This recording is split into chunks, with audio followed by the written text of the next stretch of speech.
Do people actually know they're in a cult? I'm sure there are some times when they do, but in the majority of cases of the people that we meet and we start dealing with, they actually don't know they're in a cult. The reason is that that group came along at a time when that person was vulnerable. That group, maybe they'd grown up with it, or maybe it was that they met them for the first time, but it met the needs where they were.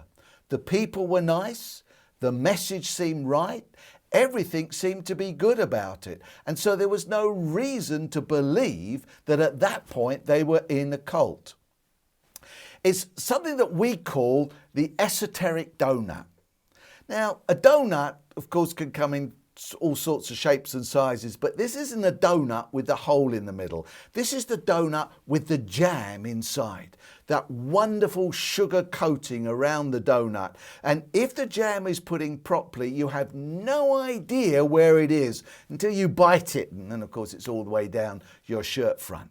But that is exactly what a cult is like. You see the sugar coating. You see something that is so acceptable and so nice. Only when you get into it do you actually begin to find there are things wrong with it. Some people actually have an experience where they've been through a process which is often called love bombing. In other words, to get people into the group, they're loved, they're cared for, everything is done for them. And suddenly, once they're in the group, they've got to do their own thing. They've got to go their own way.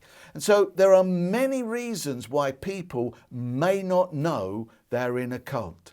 They are happy, they are content where they are at that point in time. And to actually begin to help them to see that they're in a cult can be a very difficult thing.